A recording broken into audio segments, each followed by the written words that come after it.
from California, and let me tell you what. That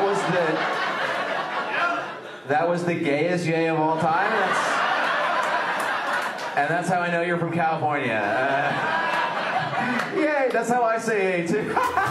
Welcome to the Tempe Mentality Podcast, where, as usual, I invite fellow comics so we can talk about, their upbringing, their influence, and their life, and always produced by the great Mike Albanese helping out. But now, please welcome Vishal. What up, baby? What's up, buddy? Good to see you. I'm doing well. How are you doing? I'm doing great. Well, this is what I'm doing right now. Currently, I'm trying to make this a consistent thing because you know how it is with podcasts. Yeah, you don't have to tell me twice. But it's nice that you got Mike here as a producer because I know that's it's a lot of work. So yeah, to be able to do all that. I'm actually doing this because I'm scared of Mike because without him being there for me, I'd be too lazy to do this. But I'm scared of Mike because he's a huge comic. He's a huge comic. Yeah. But now, yeah, Vishal, I think we met at first time we met at Samuel Beats show, was it? Was that the first time? I think so. Maybe. I think so. And we met several times at a couple of mic, and Vishal gave me the opportunity to jump on the now deceased podcast, the First World Problematic. Thank you for that. It was good having you there, dude. And I edited some of those episodes. I was doing the mic work that you were on, and it sounded good. You asked good questions. I don't know. I just one of the reasons why I want to be on people's podcasts and I want to do this is because obviously I'm not from around, and I have to keep doing conversational in English so that it helps me because I still write joke. I used to write jokes in Bahasa Indonesia and then translate it to English. And I don't think that's the way to do it. I remember you were talking about that at one point. And I haven't seen your stand up in a little bit. I know you've been going around, but I figured the more you were doing it, the easier it gets to write in. That's one of the things you were talking about, knowing the culture that you're in right now. Yeah. And relating to that. Language wise, it's better. Yeah. Funny wise, it's not there yet. I believe in you, though. I believe in you. Yeah, thank you so much. Yeah. But thank you for coming. Yeah. There's a lot of things that I want to touch on. But first of all, starting off, you're from California, right? Yes. I'm not really understanding. It was exactly yesterday when I found out from Mike that people from Philadelphia has an accent. I didn't know that. I wouldn't know that. But then I heard you, and I was like, I don't think Vishal's from New York. And then I think he has I think it's a California accent, was it? I don't know. I've been told I have a Chicago accent, which is really weird. And it comes out rarely. But I feel like I don't sound like anything, but people tell me sometimes, they're like, are you from the Midwest? But I don't think it's coming out now, but sometimes I go Chicago, I don't know when it comes out. Well, when I see a lot of your content, you do that content where you about being a software engineer or being a corporate guy, person. Corporate slave. Yeah. And then I hear, and then you're like, this has to be an accent, because I'm not familiar with whichever accent. Yeah. But it sounds like, is that? Pandji, did you bring me on just to diss me, bro? Just you don't like my voice? No. I don't know. I acknowledge, though. I think I do a weird set of accents from across the. I don't know what it is, though. People sometimes I'll be on an open mic, and then there's a comic, and then the next comic was like, you sound like you're from Florida, and I'm like, what does that sound like? So you're from California, which city? Yeah, I will say too, listening to your accent, you sound like you could have grown up in the USA. It's very American. This is also weird, and that's not a positive thing from my point of view, because it sounds like I don't have a character. Like every time I tell people I just moved from Indonesia, they'll be like, do they speak English in Indonesia? I'm like, no. I just listen to a lot of hip hop and watch a lot of Hollywood movies. I like to watch I want to say Will Smith movies, but that's not a popular name right now. But even when I'm back in Indonesia and I meet people from the U.S. and they were like, did you go to school to the U.S.? I'm like, no, I've never been to the U.S. Well, you sound like you have an accent. Well, that's, again, just listen to hip hop. Yeah, that makes sense. I feel like I feel like we sound kind of similar, because I feel like I also get bits and pieces here and there from like hip hop and the culture or whatever. Which is weird for us. Yeah, right. To say that, influences hip hop. I mean, yeah, it makes sense. I feel like there's this running joke about brown dudes having like a slight black scent, but I feel like it's kind of true, dude. Oh, really? I wouldn't know that. But so what city were you from in California?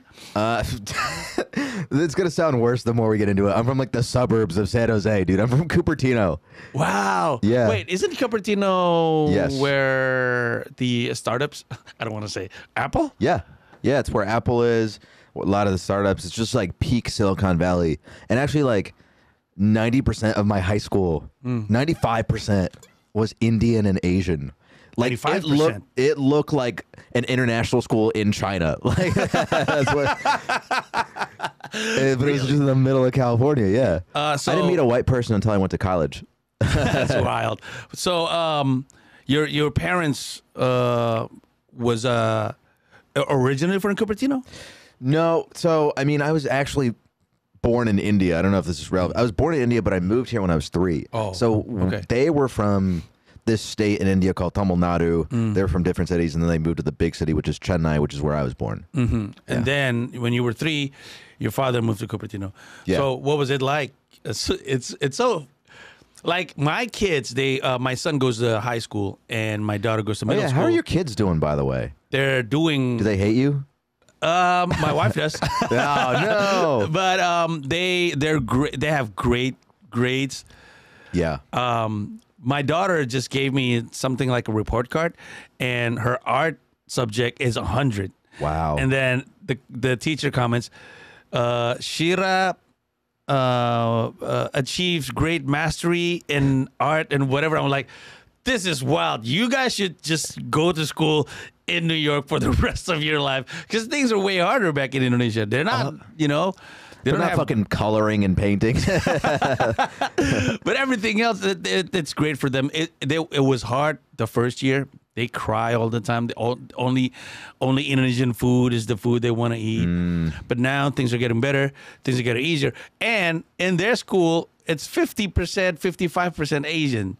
Oh, wow. Yeah, it's because we live in Flushing. Queens, yeah. Yeah, it's Flushing.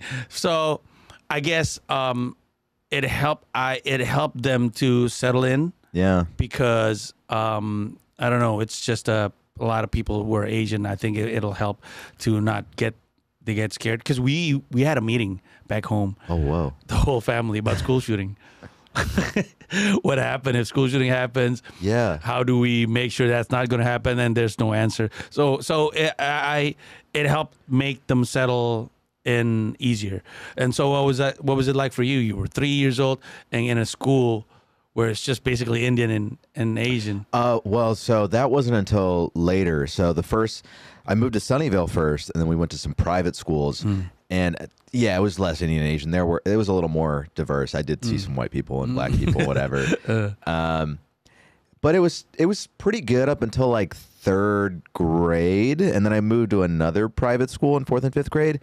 And weirdly enough, like there was a lot of racism against Indians in particular. There were like Asian people and white people, but like Indian people were at the bottom. I was getting a lot of racism from other Asians too, and that was like kind of shitty. And then I moved to another school, and again, just like, yeah, Indian people in particular were. I was just talking about this with a friend yesterday. I forgot like how badly Indian people were treated. It's like, oh, you're smelly and your food is gross and all this other shit. And I just unlocked that part of my memory. Yeah, I think for my daughter, especially my son maybe, but he's just he does his own thing and doesn't really care about his surroundings. But my daughter tells me stories a lot of the time. What happened in school is the Asian kids are being racist. Whoa! Yeah. To Indonesians. To Indonesians, to yeah. This is. I don't know if I'm allowed to say this, but this is what happened, right? Mike was looking at me smirking. But listen. I love anything that you don't know if you can say. That means it's going to be good. This is the clip. No, so the white kids and the black kids are actually the minorities in the school. Yeah, shit. And they got racism from the Asian kids. What are they saying? That's crazy. Well, I'm even more unsure if I can say this, but it's bad. Whoa, But shit. what I'm trying to say is, even in their own surroundings, where Asian is the major population of the school, Yeah. the major population of the school tends to, be racist towards Any minority. be it white kids and black kids. And So my you're saying it's not just the whites that do this? I don't like this direction. so yeah, it was very hard. But it was the only understanding I have about Cupertino is there's a lot of tech company. Yeah. There's a lot of tech company. Yeah, Silicon Valley. Yeah.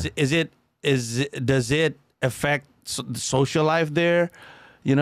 Yeah, I would say like our high school and stuff was extremely competitive, and it still is. Like that whole environment, there's not really like a thing of like, there's not a ton of parties until maybe you're like a senior. Not a ton of like, there is some like drinking and drugs, but not that much. It's not the typical high school experience. It's like literally from like 9th grade on, it's like a boot camp for getting into college in that way. And it's like all your parents are software engineers or doctors or whatever, and like the pressure's on to like get into an Ivy League and do all that shit. Like no social life, working really hard. So yeah, what Your is it parents like? as well? Your parents as well? So software My engineers? mom is, yeah. Your mom is. Yeah. And you were saying, so when you went to high school, where did you get your college? UC Berkeley. UC Berkeley. Yeah. That's a popular Yeah. university, right? Yeah. I just heard. I'm sorry, Mike. It sounds the only university I know is I heard Berkeley and Stanford. Is Those are the big ones. and Harvard. Yeah. Yeah, those. Yeah. So yeah, it's a popular college. Yeah. It's hard to go to. Is it? I would say, yeah, it's gotten even harder to get into since I left, and yeah, What happened? just more and more competitive, and the UC, it's like a public school, but it's like a really good public school, and so it's like hard to get like, and they're the state's trying to get like more outside people, so they pay more money, and it's just tough. What's it like for you? I was trying to find out where the comedy influence get to you. Was it from high school or was it from? Because it seems like you don't really have to do comedy because being a software engineer obviously pays.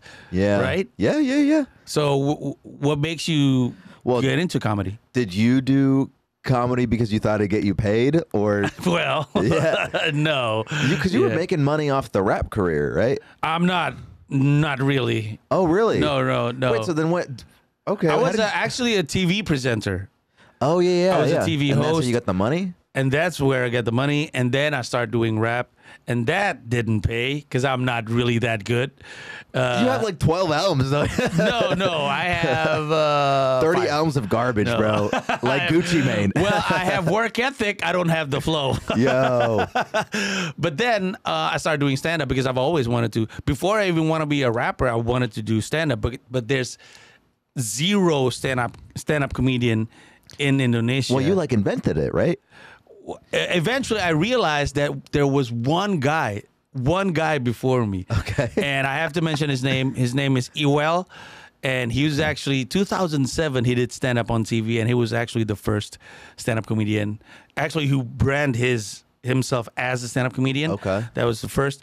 And then 3 years later, 2010, I started doing stand up. Okay. And then it builds up 2011 and everything else. So, yeah, for me, I've always wanted to do stand-up. To your point, yeah, it's not because it pays, but because I love doing it. And so, when did you start doing stand-up? The first time I ever did a mic was like college, and then that was just for fun, but I didn't really start doing it. I had a job out of college. I was doing like the software engineering thing. I wasn't really like happy because like all my time was like I would work and then I would just like watch TV and then I would drink on the weekends. And I was like, there's got to be more to life than this. And I remember I was like 22 or whatever, and I read some article on the internet that was like, this is how you become happy. You got to like create stuff instead of just consuming stuff.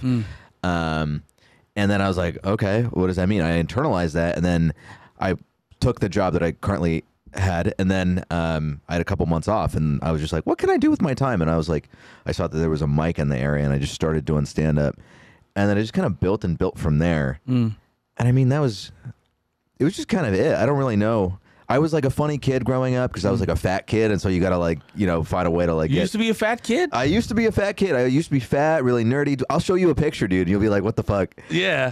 Because I think this is so interesting because yesterday me and Wyatt were talking about the Naked Comedy Show. Oh yeah, you were on it, right? Yeah. Wow, twice. Twice? Yeah, that's wild. You went from being a fat nerdy kid to being a guy who's comfortable with himself. Well, that's to exactly do a Naked Comedy Show. why I did it, because I still got all this hang up shit about my body.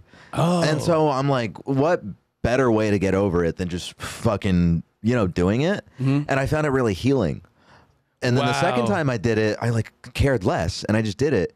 And I think, I don't know if it's like therapeutic for me. Would you do it? I was just talking about it. Me and Mike were like, I don't think I want to do it because I'm really insecure with my dick size. I don't but want that's anybody. the thing. You're like flaccid the whole time. Like, are you insecure about your flaccid dick size? I don't know. It's just, I don't know. I don't know. It's just scary for me. Yeah. To be like that. But I guess I understand if some people are doing it, for therapeutic reasons, right? But you have it, you're all. I think Serby said this, or is it Wyatt?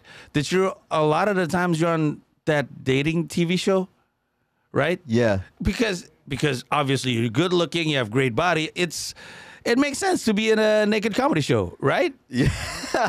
Don't you think? Yeah, I don't know. I don't know if I necessarily have a great body, but Well, better than most comics. you're looking at Mike like, no, like, yo. us too. Yeah, I saw that. No, more than most comics. But the thing is, it's nice because like the host who does it, he'll be the first to tell you he's like a big dude, and he's just like putting himself out there like that. So it's really like it's really hard to explain it until you go watch it, and then you go do it. A lot of the audience is naked too, and then you realize you're not judging other people's bodies, you're not judging other people's like dicks, whatever. And it's just like a beautiful thing, I think. It's hard to explain. I know it sounds crazy, and everyone is like, what the fuck are you doing this for? But you got to go check it out. I saw one of the clip when you were doing that. Yeah. And you seem so comfortable to a point where you are realizing what's happening amongst the crowd, because obviously when you're tense and you're insecure, you can't be doing that. Yeah. And you saw this moment where you saw that a guy was naked but wearing mask. A face mask, yeah. That's hilarious. Dude, I know. That was very funny. So how did you get the opportunity to do the naked mic? Because I remember I was at Greenwich, and I think Drew was talking about it. Yeah. And was, who wants to do it? I'm like, oh, man, I'm never going to do that. How did you get the opportunity? I just met the guy who runs it, Billy, wow. just like out in the scene and stuff.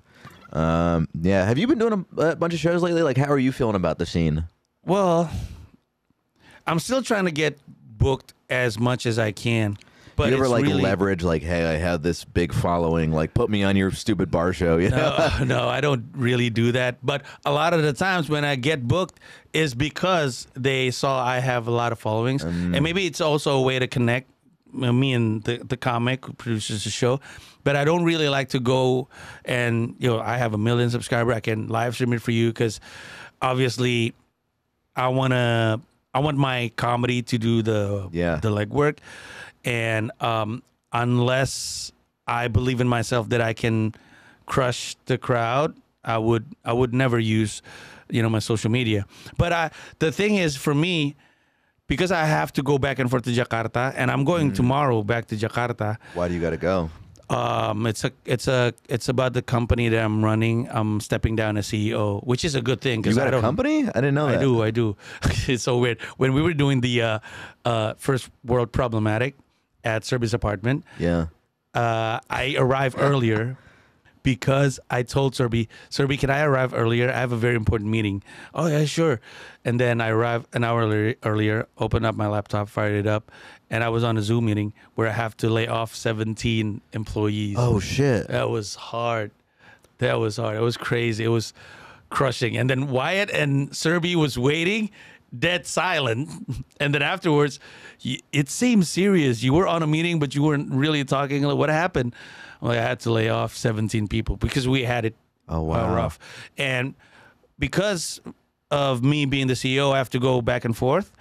And now, tomorrow, I'm going to Jakarta to step down as a CEO because somebody else is stepping up. Yeah. And I think it's a good thing because the back and forth interrupts the momentum. Yeah. Because for me, I don't know if it's the right thing to do. I want to do as much mic as I can and get just write jokes, but also to meet a lot of comics. And some comics produce shows. Yeah. And if they like my show, I get booked. That's the whole thought process.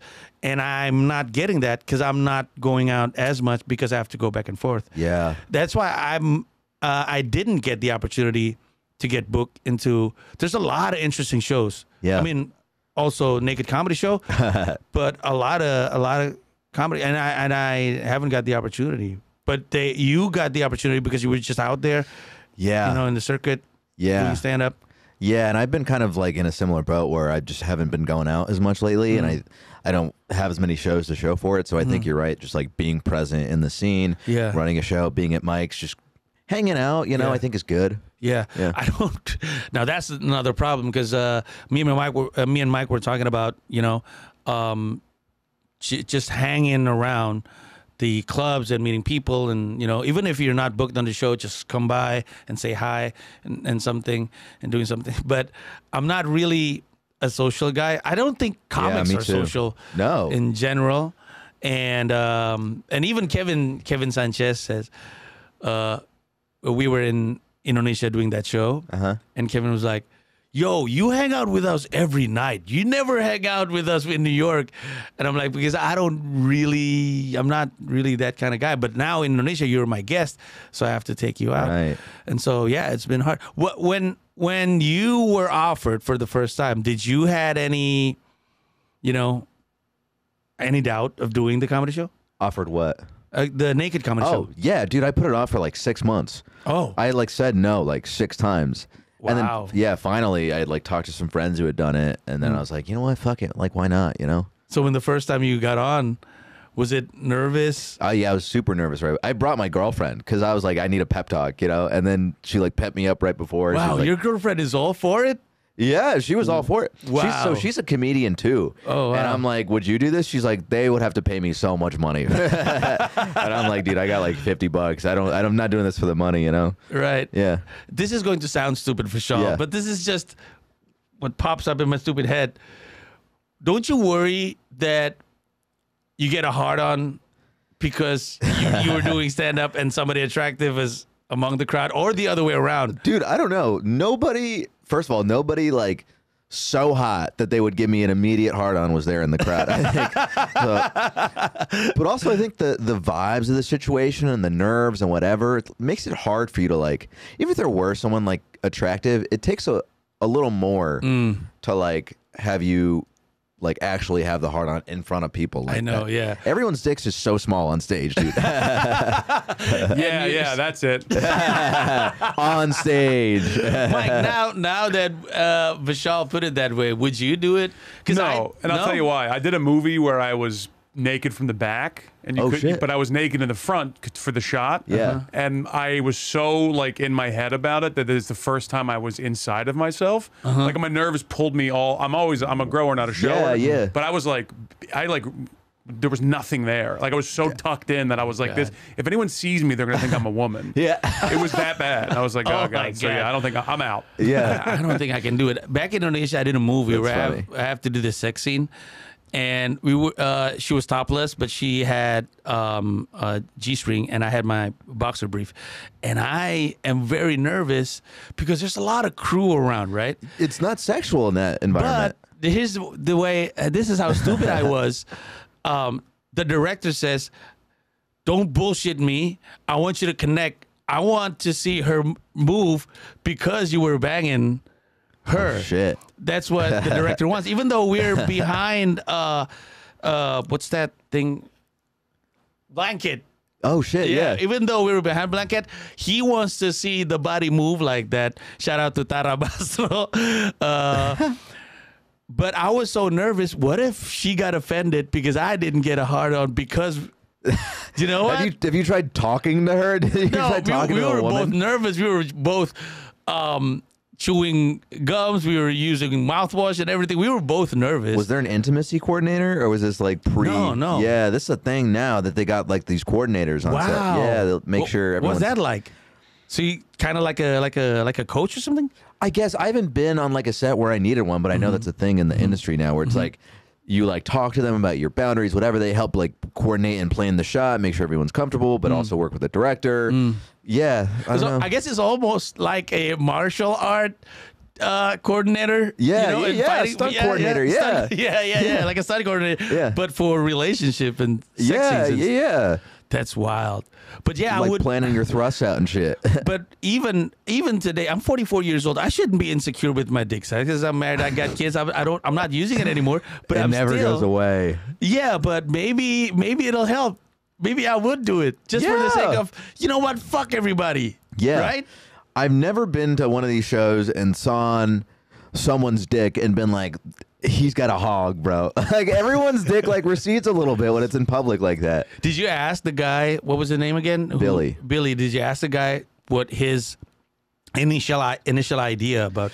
Oh, well, so he's part of the sex community in New York. So he's part of like a sex club. What was that? Like sex clubs and shit, like Which the kink one? community, Hacienda. Okay. You know I've that heard of one? it. I used to do shows at a sex club in Atlanta. It was not fun. Sex club? Why? Because it just everyone was just like banging while you're doing stand up. Oh, it's just yeah, not, no, it's wait. just not cool. Sex club is not a strip club?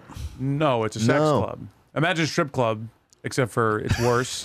That's the worst And they're kind of banging. corporate event, bro. Because like, at least during this, they're here for the show. They're not like actively banging, bro. no, that sounds. It was like awful. so one guy was laughing, but as he was getting blown. Sorry, it was very strange. is a sex club a brothel? No. because you go with people, and the people you bring are the people you bang. Yeah, it's like a party where people. Have you seen Eyes Wide Shut? No, I haven't. Imagine going to a party, but when you walk in, everyone's having sex, and you're like, "Hey, I'll have sex with you too," and then that's what happens. It's what every party wants to be, basically. Yo, why have I never been invited to this sex? Because you got a Because wife, you have dude. a tiny wiener, or what? What was it? Fuck you, Mike. We can't said we can't bring our wives. Yeah, you can. Yeah. She's just gonna get banged by a bunch of other dudes. Well, Or no. you can just do it with her there around yeah. other people. Yeah. Like it's up to you. Like it's a consensual club. Like they're not like come on in. You did. I brought a girl. With No, me. you did corporate gig. No, it wasn't corporate. It was just an event. They just wanted to do comedy night at the sex club. Wow. Shake it up a little bit. How? This is so wild. I did a show at a sex convention once where a comic got blown on stage while he was doing his set. What's a And that sex was- That go? What the convention? fuck? It was Wait, weird. hang on, rewind. What's a sex convention? So imagine like a convention, but for sex. For People what? are getting for sex. People go furries. It's just Wow. crazy. Yeah, it's wild. Everyone's got their own Like kink. Comic-Con, but for sex? Comic-Con, but for sex. There you go. But instead of dressing up, they're not dressed. And you I go to love one this. room. You go to one room, and they're like, "Oh, this is where people get impaled." And you go to another room. and- Impaled? yeah, there's like all these contraptions. And like, "Oh, we tie. This is where What's you can buy impaled? stuff to get tied don't up." know. It's wild, dude. What's impaled, Mike? I mean, I don't know. It is. It's what it sounds like. yeah, it is. Yeah, it is what it is. I don't know what it sounds like. Well, Impaled? imagine an orifice where things don't usually go in, Oh, fuck. and then they put big things up there and Oh my goodness. tie you up. spike? While Do you die? Where is this convention? This is in Atlanta. Atlanta's weird. Mike's dude. house, dude. These are all my dreams. Yo, bud. and there are sex clubs in New York? Yeah, there's a bunch, bro. I House was of like Yes. on this email list for like a really fancy one where it's like you got to have like an income minimum, and I was like, dude, I'm trying to go to Wow. these fancy sex parties because that's where the hot girls go. You know what? Now that I know about this, the what's that guy that emails are being leaked that a lot of celebrities are Jeffrey on Epstein?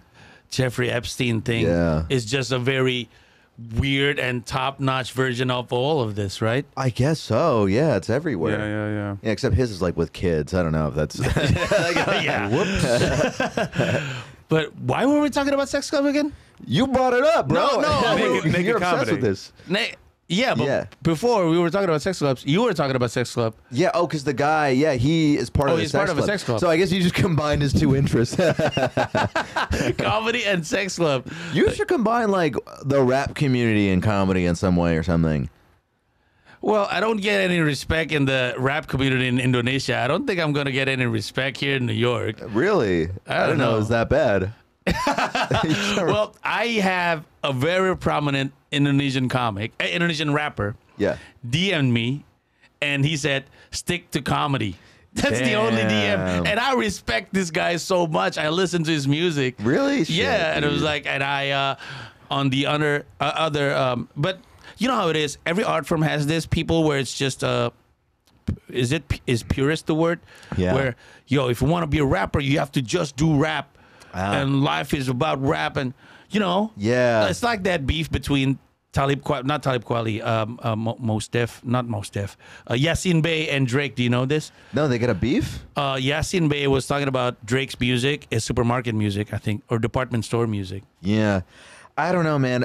Every time like an old head complains about like the state of hip hop or whatever, I'm like, you're just sad because you're not on the charts anymore, bro. I think so. Yeah. But also, that's what happened to me in Indonesia because I'm from TV. I'm a TV personality that wanted to do rap.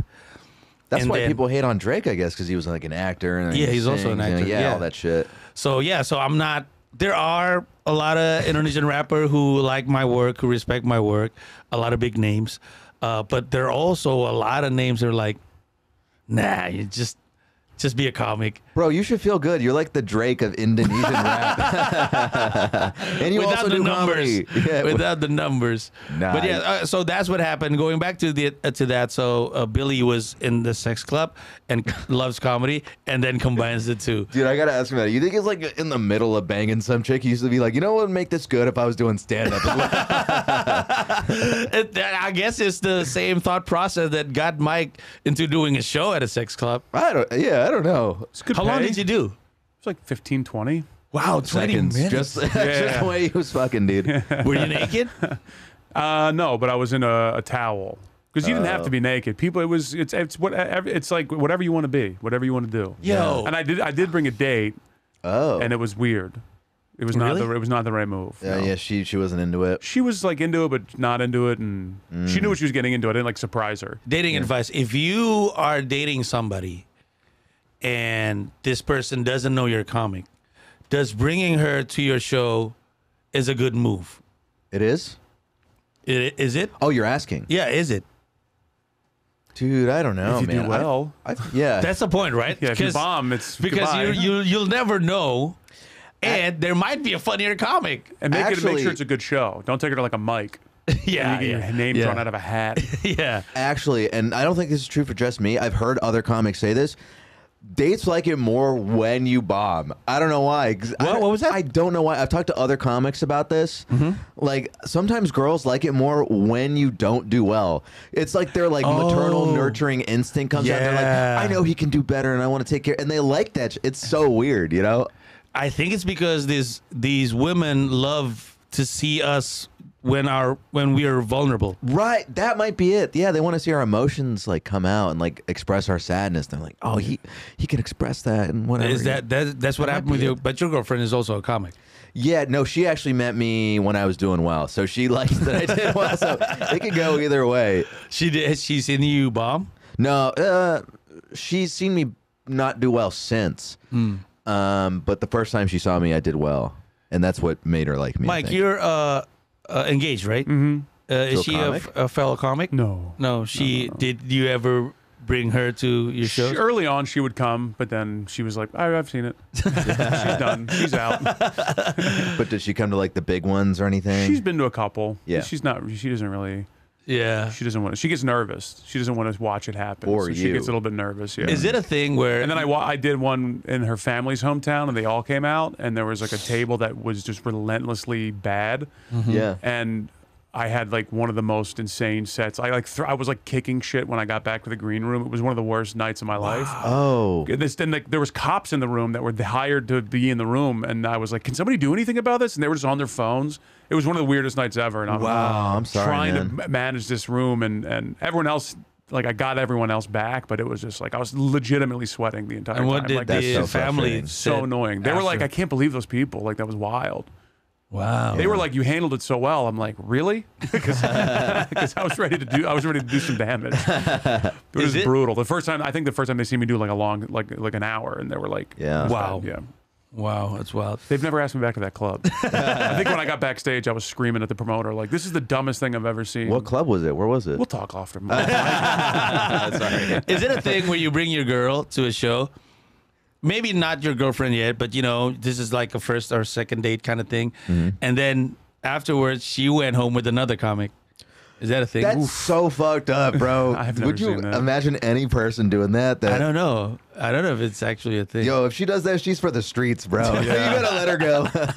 Speaking about dating, you're on a lot of 2 times or maybe 3 times at a dating TV show or something. Well, I was on like one reality game show that was kind of a dating show, and then I was on like that other reality show, and then I've done some like TikTok dating shows for funsies. What was that like? Which ones? The first 2 ones? On TV. So the first time I was on this show on ABC, it was like a reboot of the celebrity dating game. And it was because this comic in the Bay I knows this like casting producer, and he was looking for names, and this guy put in my name, and I was like, yeah, cool, I'll do it. I'll like drive down to LA for a day. It was just like one day. It was fun.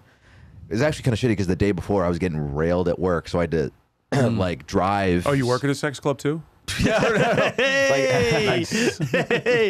my day job, I had to like drive 6 hours to LA, and then I was like working late into the night. Next day I did this, drove back, and then worked again. But it was fun.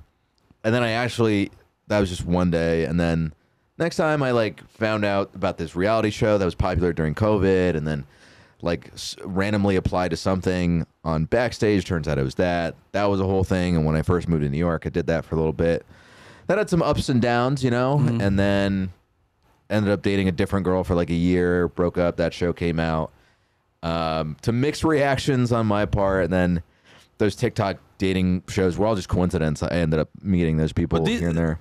When you're on this dating TV show, it's just for show, right? Or It's do people actually get a date from the show? Yeah, like me and the girl, like we dated for like a little bit, but it was much more dramatized on screen than it was in real life, Oh. And she like played it up for the cameras too. She was like fucking crying.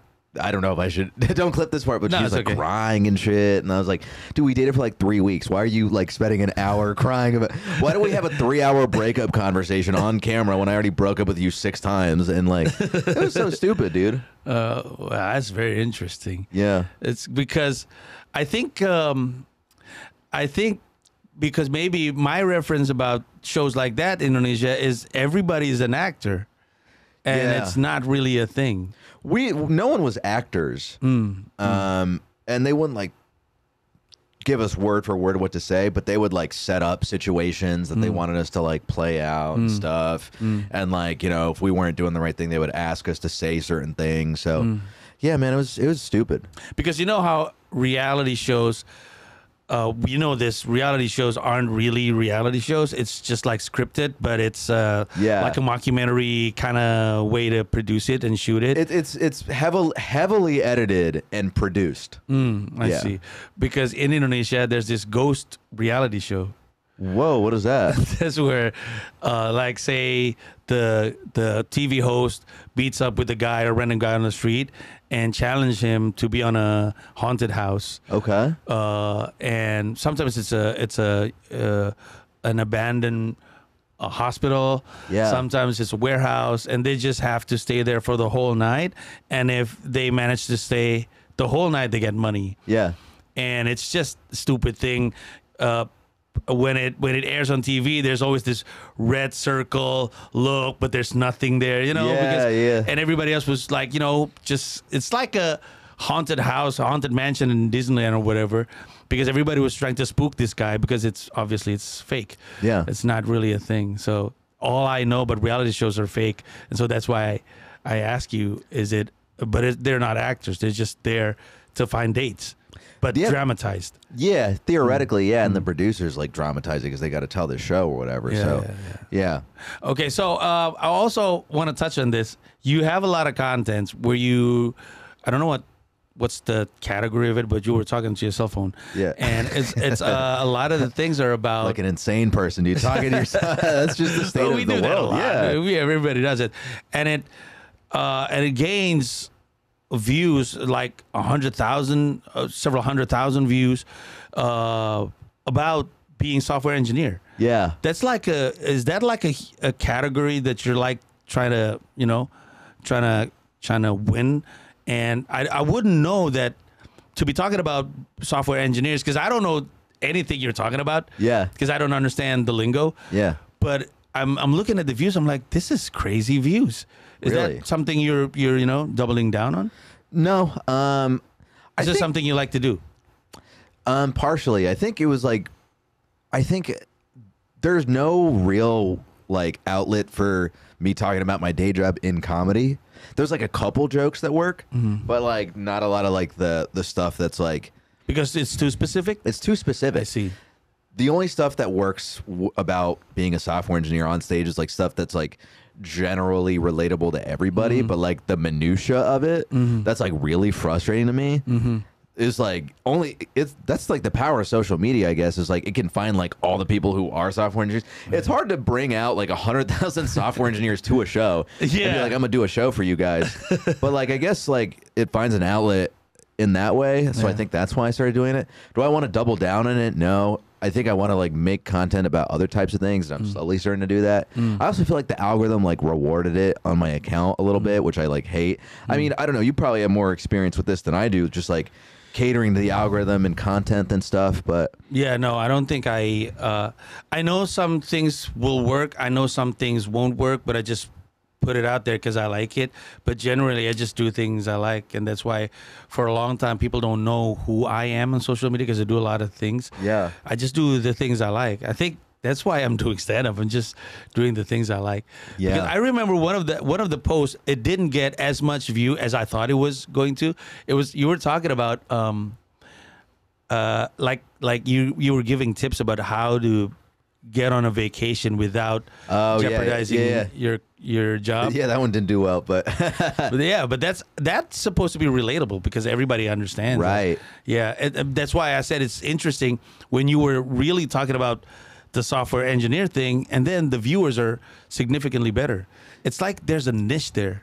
I guess so. Yeah, I don't know how it all works, dude. I don't try to like think about it too much, but it's just, it is what it is. This article came out yesterday that like people are talking about. My girlfriend sent to me about how like so much of like our world now is like, we used to like create art or do whatever we want to do. We wanted to be comedians or rappers or authors. And now so much is like you have to build your personal brand on top of that through social media. And it's like now our work is like 10% the work and the art, then 90% marketing, you know? Yeah. How do you feel about that?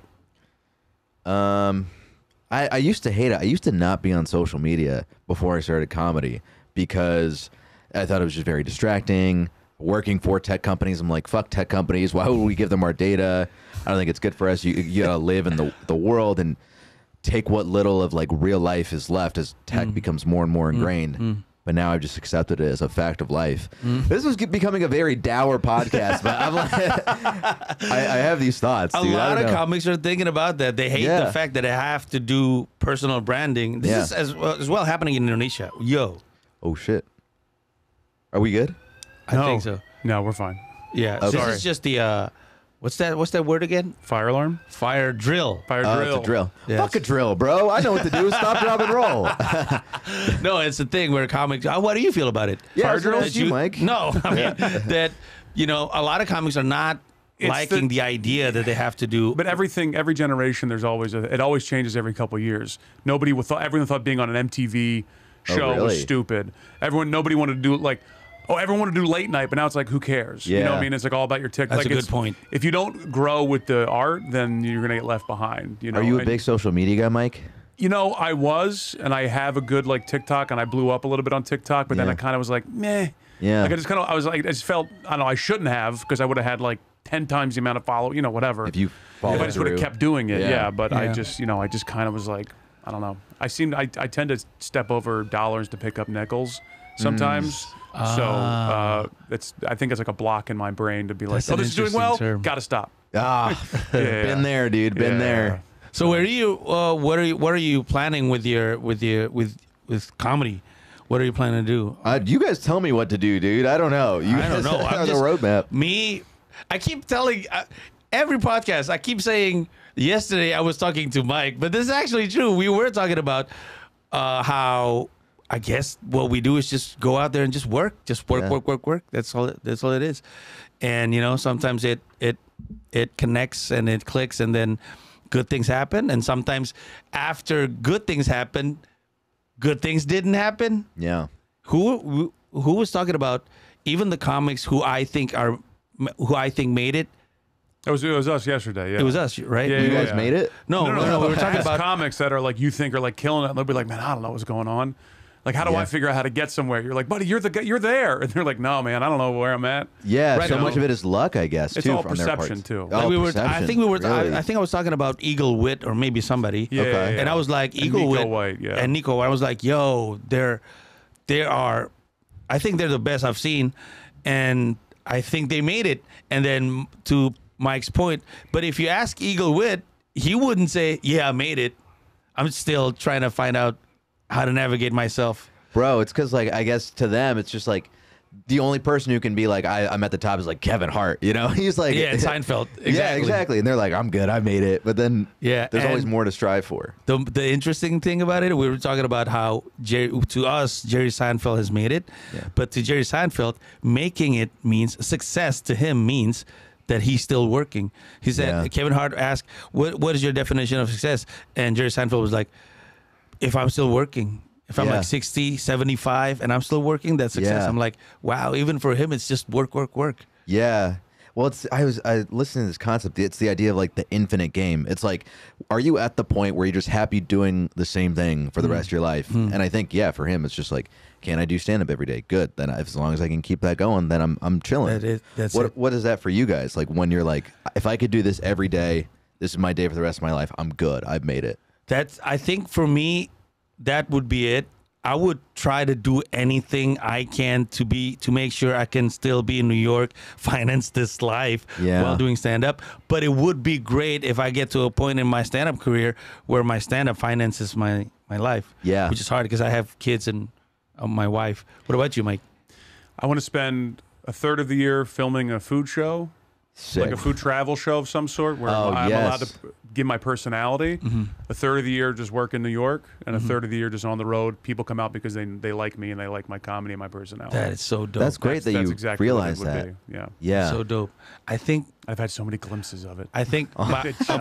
my version of it is a third is in New York, a third going to cities, a third sex club. There you go. That would be it. Dude, that thing was like nowhere close to the dream an hour ago, and now you're like, this is a third of my life. This is in my head now. I know. I'm in New York, and there are my sex life understanding what is a sex club. Your poor wife. Anyway, we're at the end of the show. Vishal, thank you very much. Thank you. Thank you. It's a pleasure. This was a pleasure, dude. This was a fun combo. No, thank you very much. I'm glad that you got Mike in it too, dude. You got like a fun Jamie report. Mike, thank you very much for helping out. You're the best. Thank you very much for watching. I'll see you guys in the next episode of the Tempe Mentality Podcast. Thank you. Bye-bye.